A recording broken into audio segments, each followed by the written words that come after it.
Welcome back to our channel the cooking Chronicles. আজ আমরা নিয়ে চলে এসেছি আলুর হারাপাড়া। শীতকাল তো পড়েই গেছে, ধনে পাতাও খুব ভালোভাবে অ্যাভেলেবল। তো চটজলদি বানিয়ে ফেলুন এই আলুর হারাপাড়া।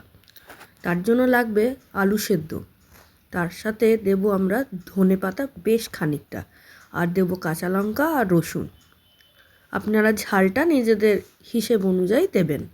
প্রথমেই ধনে পাতা, কাঁচা লঙ্কা আর রসুনগুলো ভালো করে পেস্ট করে নিতে হবে মিক্সার জারে।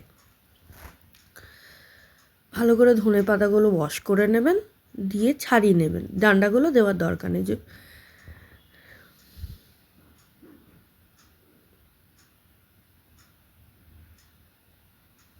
খুব কম সময়ে এই জিনিসটা তৈরি হয়ে যাবে। পেস্ট করে নেওয়া হয়েছে, এরপর চলুন বানিয়ে ফেলি।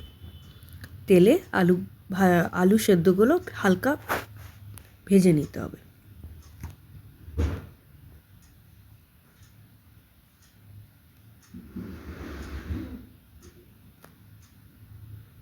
আলুগুলো হালকা নুন দিয়ে বয়েল করা হয়েছিল,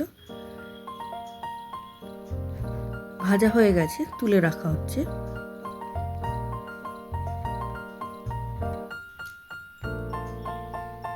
এরপর তেলে কালো জিরে ফোড়ন দেওয়া হলো আর চেরা কাঁচা লঙ্কা। আলু ভাজাগুলো দিয়ে দেওয়া হলো, একটু টস করে নিয়ে অ্যাড করা হচ্ছে ধনে পাতার যে পেস্ট আমরা করে রেখেছি সেটা। এটা দিয়েও ভালো করে নেড়ে চেড়ে নেবেন। এটা করতে 2 থেকে 3 মিনিটই লাগে, বেশিক্ষণ লাগবে না। অ্যাড করবেন নুন আর চিনি আপনার হিসেব মতো, আর সামান্য জল। ব্যাস আপনার রেডি আলুর হারাভারা। তাহলে দেরি কিসের, করে ফেলুন এই শীতকালে আলুর হারাভারা, আর সার্ভ করবেন গরম গরম পরোটার সাথে। আশা করি আপনাদের রেসিপিটা ভালো লেগেছে, আর ভালো লাগলে একটা লাইক, শেয়ার আর কমেন্ট অবশ্যই করবেন। Thank you.